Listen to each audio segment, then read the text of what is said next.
Hi everybody, welcome to Living La Vita Loca podcast, a retro gaming podcast for some of your retro gaming needs. My name is Faz, and I'm Rich.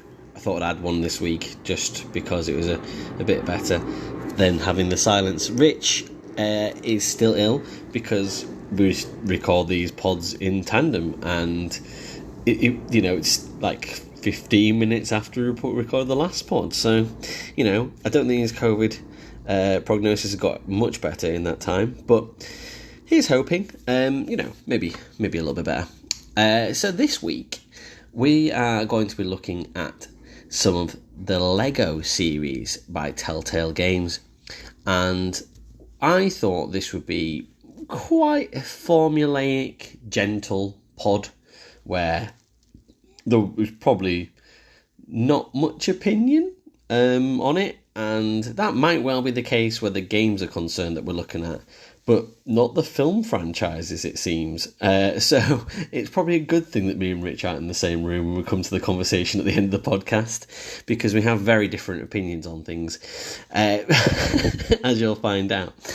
But in the meantime, the games that we will be reviewing this week are Lego Lord of the Rings on the PS Vita, and Lego Indiana Jones on the PSP. Lego Indiana Jones is the older of the two games, but you'll be hearing first from Rich, who is reviewing Lego Lord of the Rings on the PS Vita. And he's got some interesting takes on this game, and it all sounds, completely inane when it comes to speaking about the film series, but Rich is allowed his opinion, and he does fight a good game on that, so I'm willing to listen, and then hopefully I'll have my say on whether or not he's right or wrong. So we did take a little bit of time at the end of the pod just to talk about which is the best trilogy of Indiana Jones or Lord of the Rings, and because I thought it was probably going to be much of a muchness in terms of, I guess, people probably positive, but it skews a little bit negative in some parts from Rich. So enjoy listening to our reviews of the games first, and you'll first hear from Rich, then me, and then Rich will talk to us about which of the two trilogies in the films he enjoyed the most and why, and then you'll hear from me. Cool. See you soon. Lego Lord of the Rings. It's kind of fitting that I sound like an orc. I never played this back in the day. This is like I've gotten completely cold. I played a lot of Lego games. Lego Indiana Jones, full disclosure, is a personal favourite of mine. I really enjoyed that on the Xbox 360 back in the day. And some of the more recent Marvel ones have been great for, Easter eggs, or like, the character rosters where you're just like, oh, hey, this guy, or, that obscure person from, comic XYZ. And they have a good line in fun and being bombastic and gags and Easter eggs and snappy combat and all that kind of stuff. However, the Lego Marvel game that I played back in the day on the Vita didn't have any of the kind of hub world antics, or nowadays they do it more as a free roam thing, I guess, but it was very straight to the point, very small levels, and it felt like it was missing something. Like it just wasn't. It was almost like a kind of square peg round hole kind of a situation. It was a valiant effort, but it didn't really feel like it was anywhere close to its sort of big console brothers and sisters. And Lego Lord of the Rings feels like more of a step in the right direction. It feels much more like a full fat, say, PS3 game. So, much as I've said last time about Need for Speed, you've got to applaud the technical achievement for fitting it onto this card. There are sacrifices. Obviously, there are, like the some of the cutscene video is particularly, compressed and grainy, and doesn't look great, but it does the job. Doesn't really outstay its welcome or anything like that. In fact, while I'm drawing comparisons with Need for Speed, weirdly, I think, much like I said with that, where it felt as though the licensing of the cars was somehow impacting what they wanted to do with the gameplay, this is the first time I played a Lego game where it feels as though the license is at odds with what it is to be a Lego game. So, like, your Marvels, your Indiana Joneses, all that kind of stuff. They're bombastic, they're loud, they're fun, they're ridiculous. There's a lot that, the Lego brand of humour can do with it. Star Wars, again, like what they could do with, back in the day when they weren't even using dialogue, let alone nowadays when they are, is impressive. Like, there's a lot of wiggle room, whereas Lord of the Rings, like, as a film series, is a lot more serious, and I think that hampers the game. I really do. And I don't know if this was the first one that used actual lines from the movie, and by that I don't just mean the script, I mean like the actual actors are talking like they are the lines lifted from the film. But it feels really at odds, like, so like the audio at times, because you're out of the context of Ian McKellen talking softly in a hobbit's house. It feels weirdly quiet compared to someone bellowing on a battlefield and all that kind of stuff, because that's the audio mix from the film doing the heavy lifting and tweaking things there, and it feels weirdly disjointed from the game a couple of times. And not only that, but like, they're serious actors acting seriously. Like, there's no levity to any of it. There's no tongue-in-cheek. There's no self-referential stuff.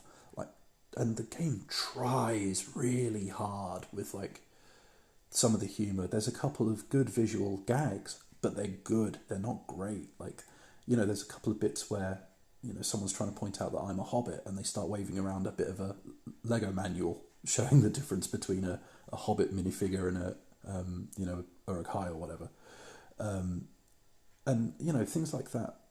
It tries, it really does, but it just feels like it falls short all the time.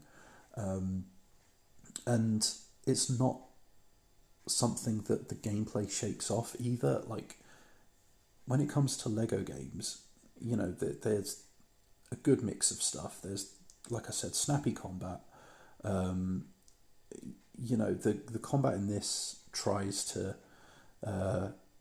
bring a couple of extra layers to it. There's blocking and parrying and shoving, and the fights are designed to feel more dangerous, but ultimately you are still just mashing buttons, and they just feel like more of a slog than anything. You've got puzzles, and this game really heavily leans on puzzles, like, especially to start with. It's a long time before you get to any combat, because that's what the Fellowship of the Ring was like. Like, it's a long build-up. And so you're doing a lot of Lego puzzles, and Lego puzzles are basically just breaking stuff to find an item. The only difference is that you've got a couple of extra hoops to jump through before you can find an item sometimes. And especially as the Fellowship grows, you're having to switch between characters a lot more. At one point, you're switching between 9 characters, all have different abilities or different things they can do, in different contexts and things like that. And it just feels a bit cumbersome. And again, like a slog. You've got, at one point, there's, it feels a lot better when you start jettisoning Fellowship members. Let's say that. It might have been a bit of an easier burden in multiplayer or something like that. But then you kind of have this coupled with the odd like performance hiccup as well. If there's weather effects like rain and things like that, it can get a little bit choppy sometimes. It's not too bad, but like there's a bunch of little things that just feel like, by trying to be truer to a film that takes itself very seriously, or a set of films that take themselves very seriously, some of that Lego fun is just lost. It gets buried, if not outright lost. And it's a shame. It really is. And so it's just, yeah. I mean, I'm looking at my notes over here. Ponderous is a word that pops up quite a lot alongside slog. And yeah, to go back to my point about film audio, it uses the film soundtrack as well, which is very overblown. When you hear it in isolation, like, it's very overblown. At one point I was trying to make a fucking casserole with all of these blaring choral voices, you know, going absolutely fucking nuts while I'm stirring a little pot. You know, it's overkill. And then, like, on the flip side, at one point, my very next note literally got killed because a bird shit on me. You know, like, it's a weird disconnect between what the Lego game is trying to do and what the film license wants it to do. And it's the most discordant Lego game I think I've ever played. It's a very, very strange beast. And, you know, I tried to give it time, and even some of the, you know, the high points, like, you know, a personal high point in the trilogy was, you know, the end of the Helm's Deep thing when Gandalf turns up and charges down the hill and all that kind of stuff. And that happens in a cutscene in this. You charge out the gate, that's in Lego form. It's like a slightly rubbishy version of one of the Crash Bandicoot chase scenes, ultimately. And then it cuts to a cutscene. And, like, there are a couple of boss fights that try and do interesting things, but it always feels a bit like it's falling short. And there's a lot of unlockables. I think there's a character creation thing as well. You know, extras in the levels and reasons to come back and all that kind of stuff. And it does, like, that's the kind of Lego game side of it coming through. But, you know, like, you go to the Marvel games and there's always that kind of joy of unlocking someone obscure. And for me, and this is probably because I'm not a fan of the series ultimately, and we'll come to that, like, there was just no, when I was unlocking characters, like, there was just no thrill to any of it. There was no excitement. There was no, like, oh, hey, it's this guy. I haven't thought about him in years. It was more like, oh, like another elf who maybe I should know from the film from being, like, fourth on the left in the background when someone else was talking. You know, it's that kind of level of, yeah, all right, maybe I'm not the target audience for this. So yeah, like, I do appreciate a lot of what it's trying to do. I do appreciate the technical achievement, but ultimately, it just feels like it's missing a step for me. I think if you're a fan of the films, I think there's probably going to be more stuff to enjoy from it, more stuff to get out of it. You know, you're probably looking at an easy 7, if not higher potentially. For me, it's a 6. I know it always feels like I'm giving stuff 6s, but, like, it is good. It's a good game. It's not necessarily a fun game. Like, it feels like you've got to. It takes a long time to warm up, I think, and when it does, it's not a boil, it's a simmer. So yeah, like, it's I don't resent my time with it, but again, like, where I've been ill, I've not been looking forward to playing it, and that, you know, it's probably colouring it slightly, and my wife was saying, you know, it sounds like it's making you feel like that Nazi at the end of Raiders of the Lost Ark that gets his face melted. You know, that kind not entirely sure where she was going with that, but I think there's a kernel of truth to it. Yeah, it's good. It's solid. It's ultimately not for me, though. Cheers, Rich, for that comprehensive review of Lego Lord of the Rings. My turn now. I have plumbed for Lego Indiana Jones, the original Adventures, I believe it's called, on the PSP. So it's from 2008, so quite a few years into the PSP's lifespan. I wouldn't say that it feels like it's a good 2008 game. I'd feel like if this came out in 2005, I'd probably be a bit more understanding. So let's start with the basics. Telltale Games, it was their second Lego franchise they had to go at after Star Wars, which makes sense completely, obviously, you know, having that Lucas Spielberg connection. So why wouldn't you have a go at doing one of the best trilogies ever with Harrison Ford in it? And yeah, it just feels like probably the perfect sort of type of film trilogy to have a go at, that adventure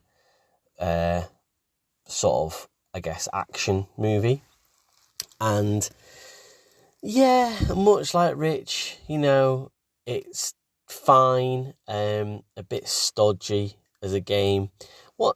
It sounds like we're both going to skew a little bit negative on these, but Rich's was kind of like for the content and his sort of clear dislike of Lord of the Rings, which I'm sure we're about to get into looking at the trilogy, whereas I absolutely adore Indiana Jones and still found these games a bit of a muddle and a bit boring, if I'm going to be honest.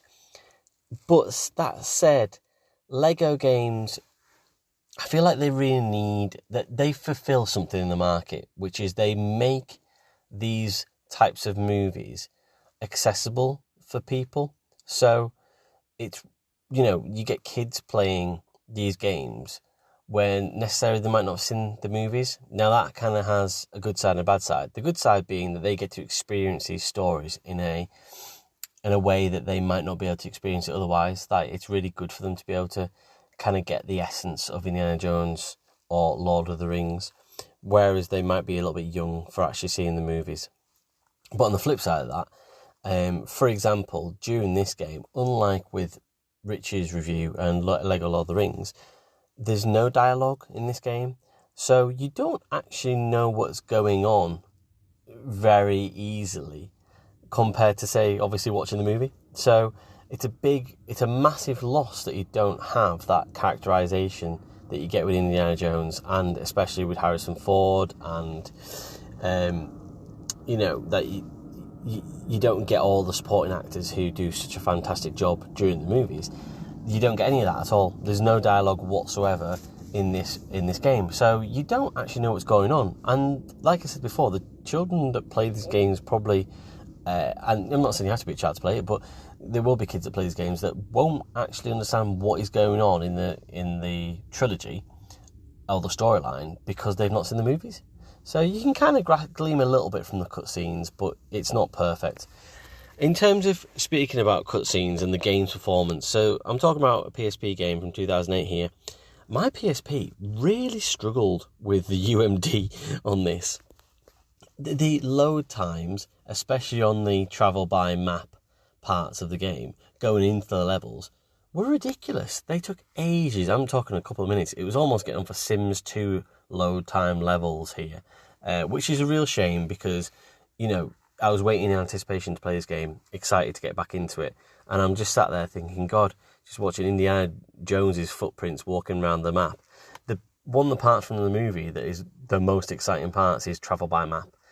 And this is quite funny, really, because I think that what Rich's problem with Lord of the Rings as an idea in the games is that you kind of get sort of too bogged down in the travel, which I would argue is the concept of Lord of the Rings.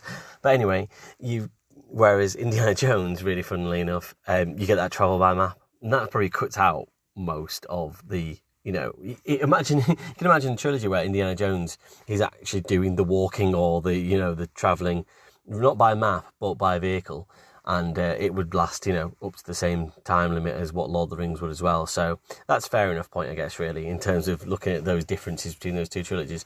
But yeah, I absolutely love that part of the movie. And it becomes a real chore because of the fact that it's been extended by the load times of the UND. And I know this game's nearly 20 years old now, but you could still expect it to be able to perform where it's not waiting 5 minutes to get in, well, you know, nearly 5 minutes to get into a level. So that's pretty annoying. it's a really faithful adaptation in terms of what you see in the cutscenes and the way it goes from level to level and what you experience in levels. Obviously, they're fleshed out quite a bit. You get to spend a bit more time. For example, when Indy travels to go to see Marion in Nepal, I'm going to sound like a really bad fan now. I believe that it is. You get to do quite a bit of the level outside of her bar once it burns down. So and a lot of it's puzzles, a lot of it's fighting the Nazis that are in the area, but all that obviously fleshes out a bit more than what is actually in the film. Does that make it better than the film, that these bits are here and around and fluffing it out? Not really. They just feel like filler. It just feels like you're just doing it just to play the game, which I know that's the whole point of, if you just had a very thinned down version of this game, you'd probably be quite cross because you're like, well, there's not enough to it. But at the same time, all the filler that's there doesn't feel very impactful. So I don't think necessarily that really benefits it at all. There's some really good knowing nods in the game. Again, same level, for example, you go past an ice cave and Luke Skywalker's hanging from the ceiling, which is pretty cool. Do you know what I mean? Like, obviously a nod back to their own game series, and also the fact that it's Lucas and you've got Spielberg in there, so that's quite fun. There's all those little in-jokes in cutscenes as well. They do everything that Rich says it does, and they do it okay. Same in Lord of the Rings, same in Indiana Jones. It's fine, and again, you have to caveat it and say, well, actually, these games are probably pointed at sort of, children, so is it something that kids would laugh at? But like I said, a lot of them wouldn't get the context either, so the controls, they're fine. It can be a little bit frustrating moving around. It's like a 2.5D world, and you can't move the camera angle because you haven't got that extra analog stick on the PSP. That does simplify things in so much that there's only certain things you can do, but again, it can be quite frustrating as well. So, it's okay. I've had worse controls on the PSP. One of the most fun things probably is exploring Barnet College. That's the home screen, the way you come back and the way you can go from, to load up the levels. It's just nice. You just get that little filling up of the Indiana Jones world, of the college, of your collectibles that you go back there. So it's kind of cool to see little things that are from the movies.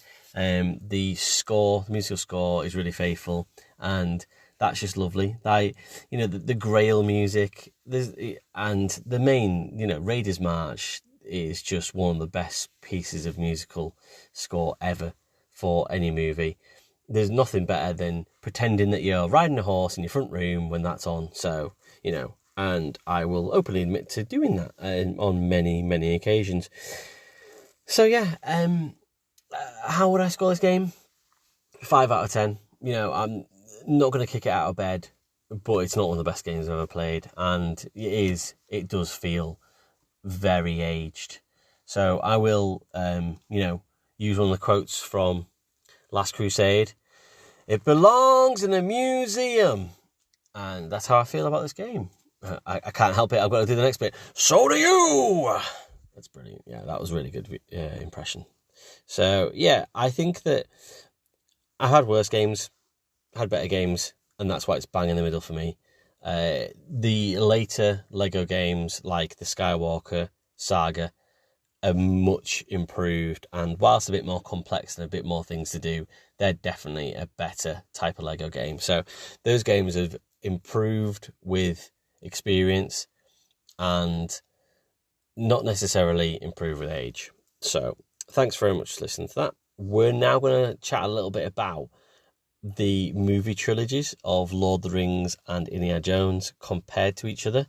So it'll be really interesting to see what comes out of that as well. So it's now going to be Rich talking about which one he prefers.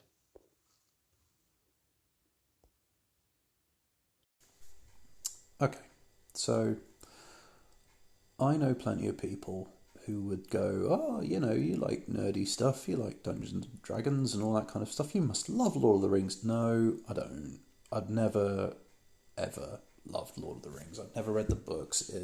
I've endured the films. I haven't enjoyed them. Like I said with the game, like there's a level of technical wizardry, a level of achievement, the scale, all that kind of stuff. Like in terms of filmmaking and having the vision to put this together and make it happen and pull it off, like you can't fault that. Like I'm obviously not going to take that away from anybody. However, in terms of setting precedent for 3-hour long films for us to sit through that take a very long time to get anywhere, and don't get to the point. Like the film is meant to be life with the boring bits cut out. However, Lord of the Rings seems to go out of its way to leave a lot of that in. And like you could argue that it's character stuff. However, a lot of these characters I don't care about. Like the Hobbits are fundamentally fucking ridiculous. Like they are idiots who make poor decisions. And I'm sorry, if you're going to do that, at least make it funny. Like, at least make it engaging.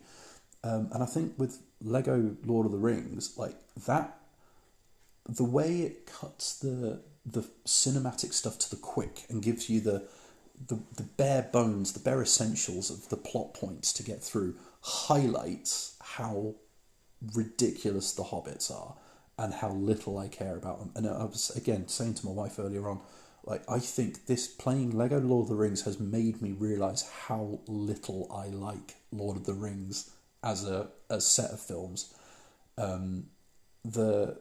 The fact that they went and made 2 more films entirely focused on Hobbits just irritates me. Like, I just don't find them engaging. The best bits of the films for me were when you had Aragorn, Gimli and Legolas going and hunting orc and stuff like that. So like there's a not insignificant chunk of the second film that I do genuinely enjoy. However, that is slap bang in the middle of 9 hours of drudgery, which I am simply not willing to sit through anymore. And like I say, I genuinely think it set a precedent for, being okay with 3-hour films. So rather than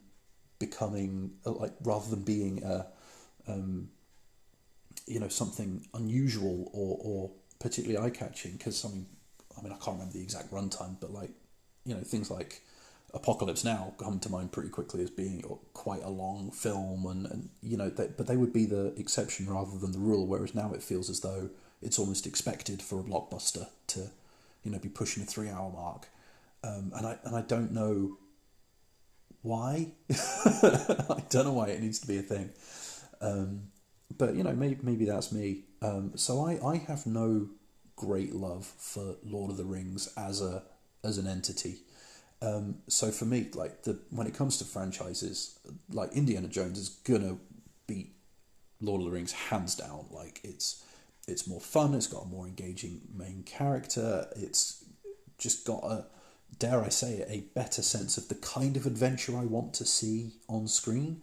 Like if I want to see 2 floppy-haired weirdos go on a walking holiday, I'll go outside.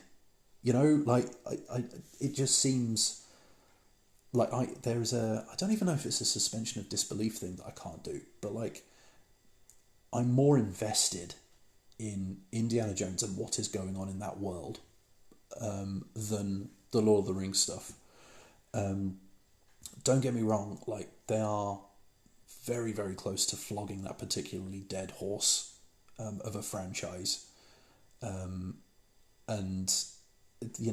it's the sort of thing that it always saddens me a little bit to see that we can't just enjoy it and then leave it and move on.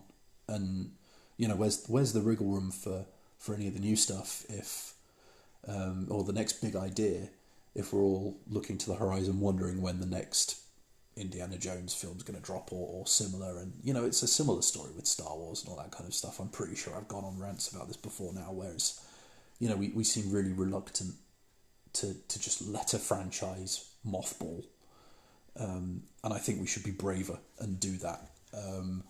But that's me, and so it's the sort of thing that I've always just enjoyed the Indiana Jones films more. and particularly that first original Indiana Jones trilogy, I think pound for pound might be one of my favourite trilogies of all time.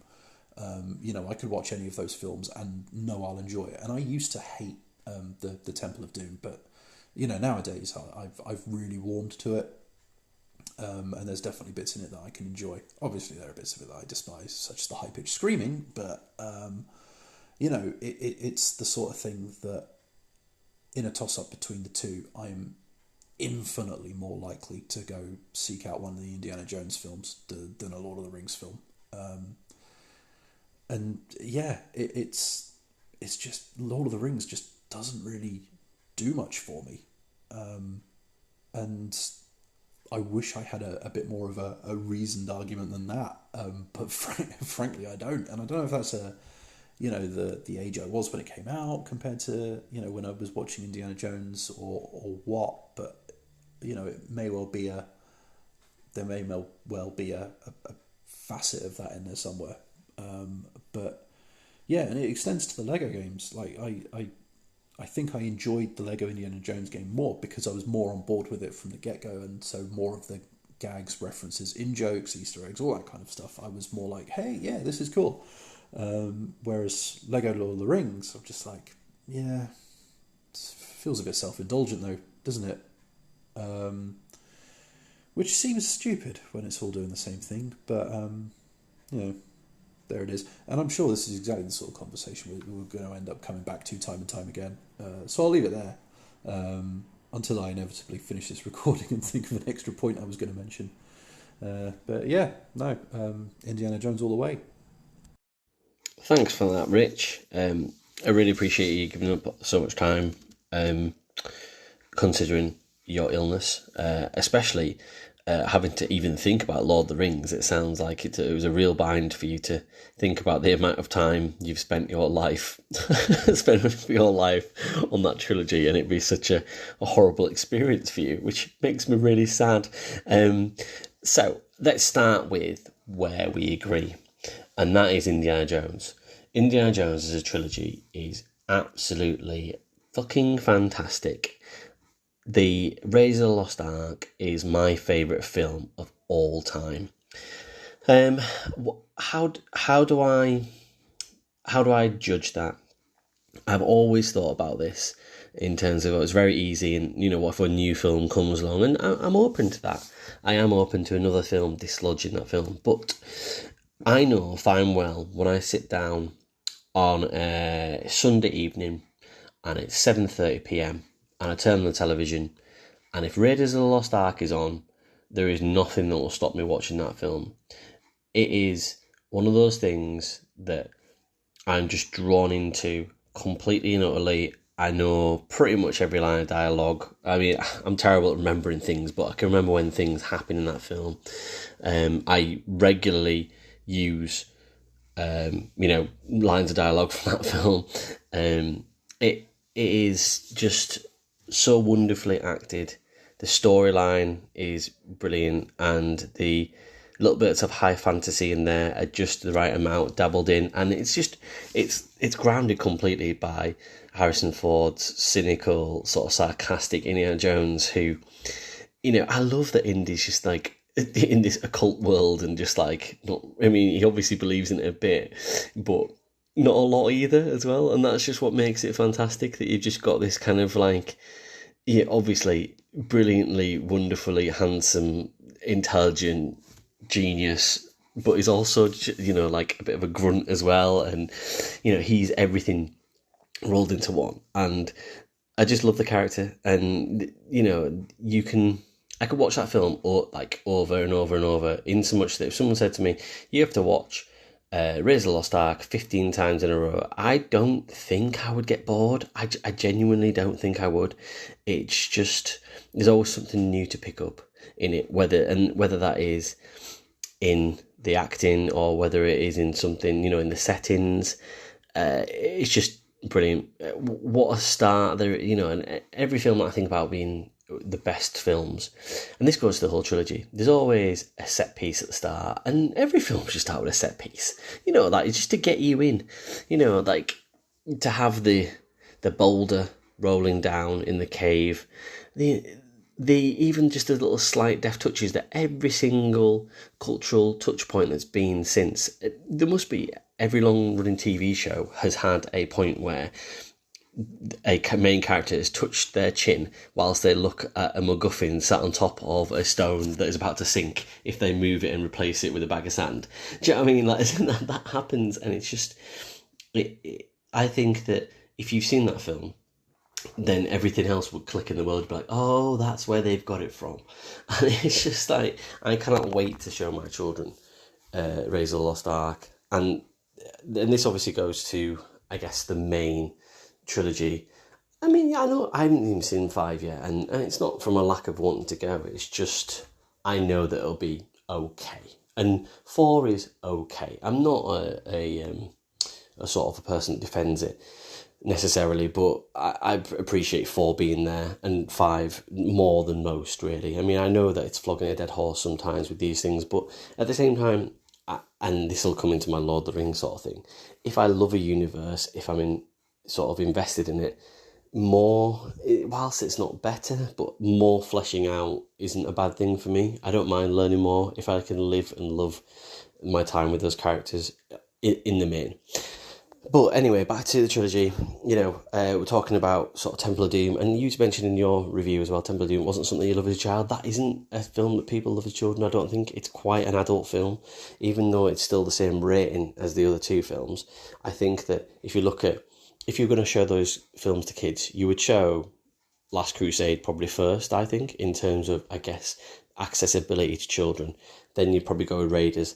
Temple of Doom, it's quite a scary film in terms of, I guess, for a younger audience, really, and the concept of having having your heart ripped out while someone's going Kalima, Kalima, and getting lowered into lava is probably a bit terrifying for me at the age of 35.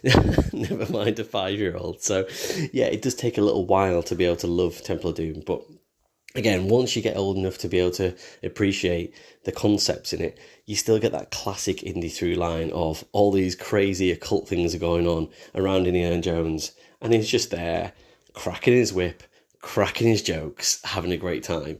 And that's all that trilogy is. It's just a lot of fun, nearly all the time.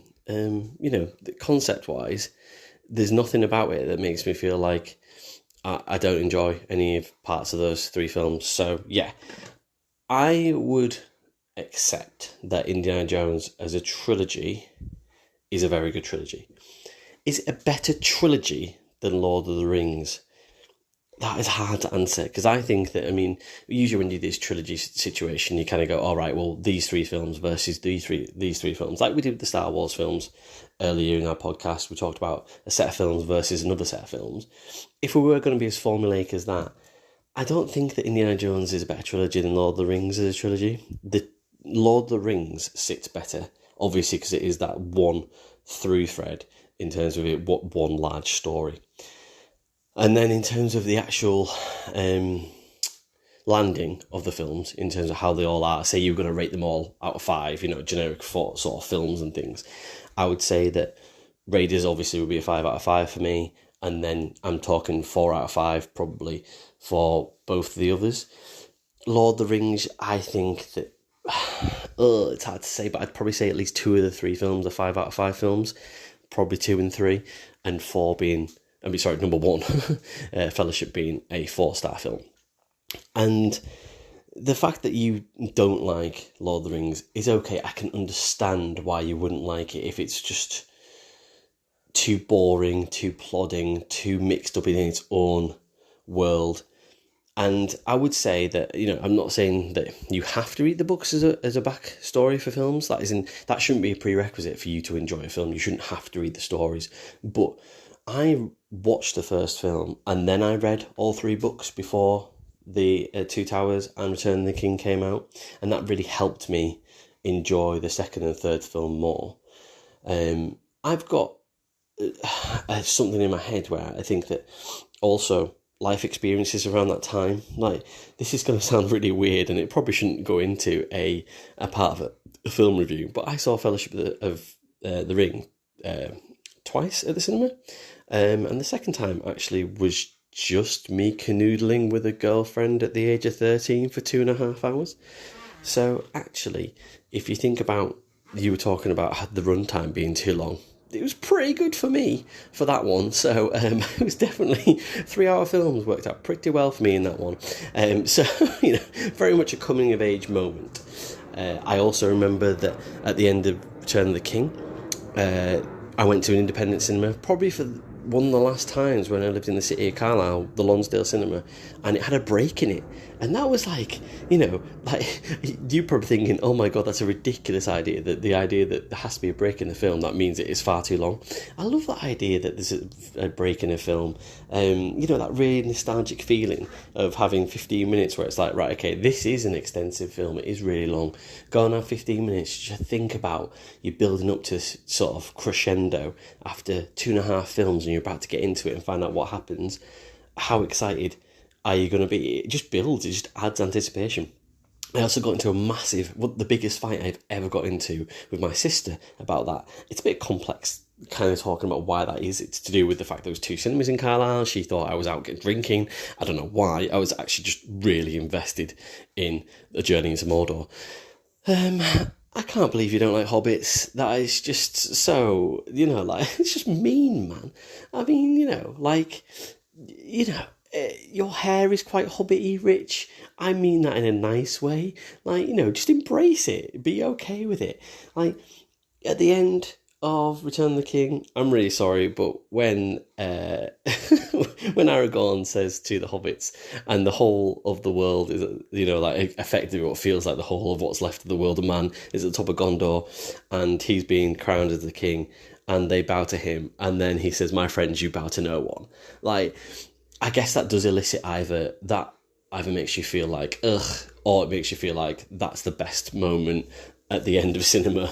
It just makes you think that, these... Yeah, they are idiots. They are shit. They're not very good.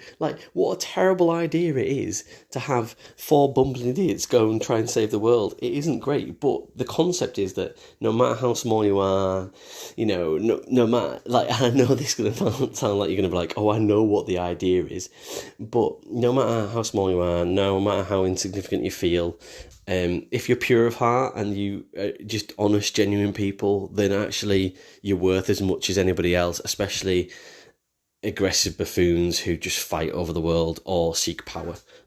That's how it feels to me. And I just think that really does, I guess, that whole world that you buy into for hours and hours and hours, it builds up to that moment, and it made me feel like I was kind of important, as in, I'm only small stature and I am only one person, but I kind of probably really, that resonates with me.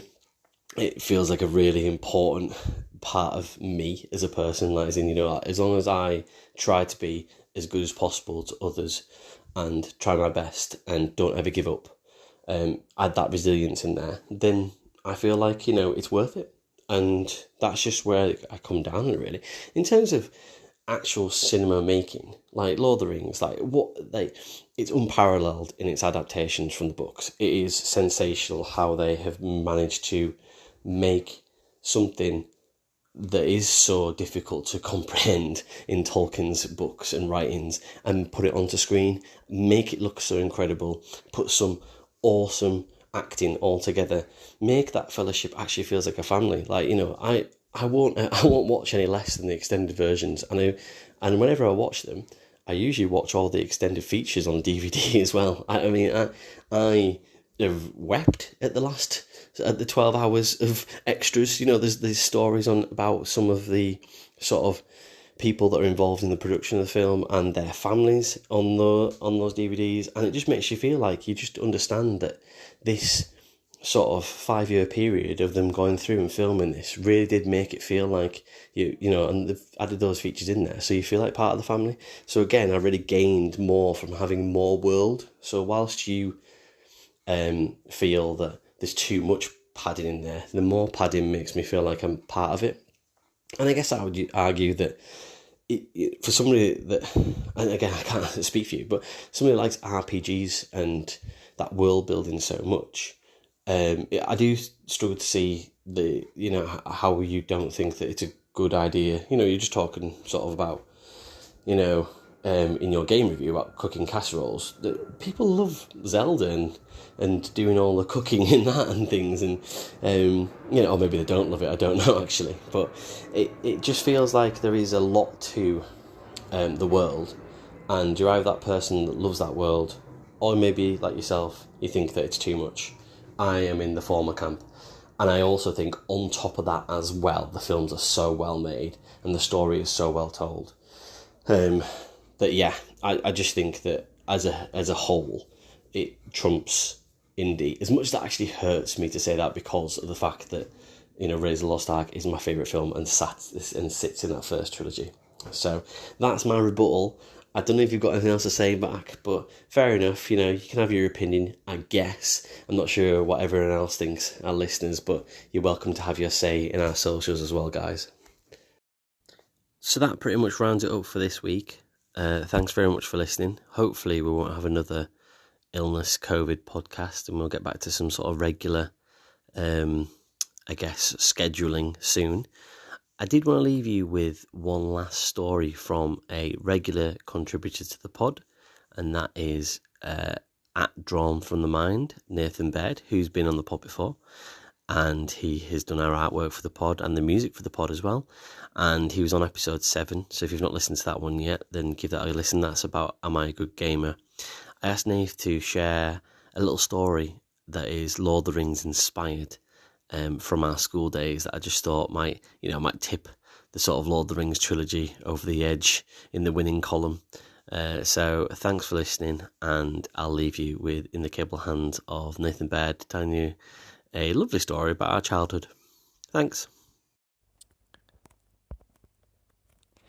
So I'm glad you asked me to tell the story. I've actually told it quite a few times, and I'm pretty sure it changes every time I tell it.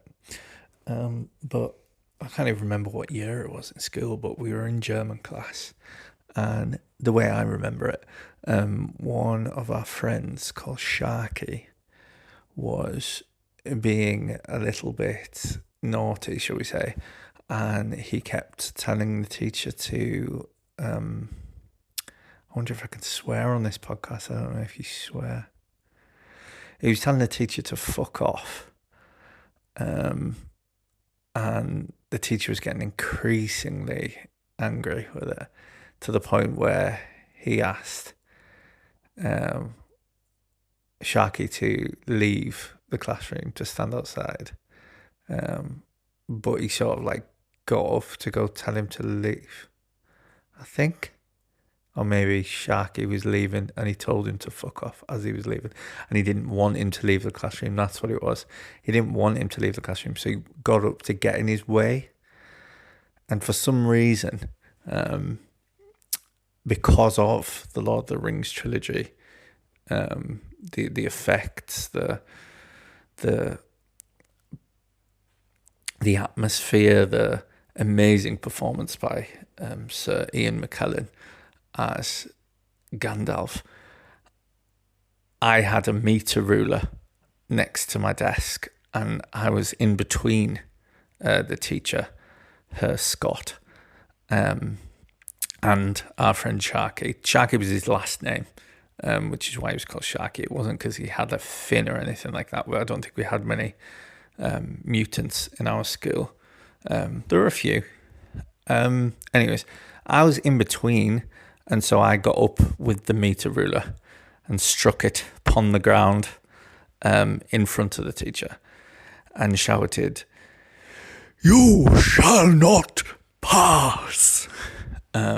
Obviously, everyone thought that was funny. The teacher was he got startled by it. It made sure that Sharky could get out of the room, so I did my job. But just, that came to my head. I saw the meter ruler. I knew what I had to do. Her Scott was going towards my friend, in a Balroggy fashion. If there was a feeling of fire from the anger. So I felt like I was in the minds of Moria, and I just had to do that. and take myself, because obviously I got told off after that, so I think I got in more trouble than Sharky did, to be honest with you. But, you know, I was taking one for the team, like Gandalf did, and then came back next time we were in German, like Gandalf the White, basically. Came back to applause, which that's what you seek as a class clown. I do wonder, though, to this day, whether he would have let me off with it if I'd said it in German. But, you know, I don't know. I'm not sure, really. Du kannst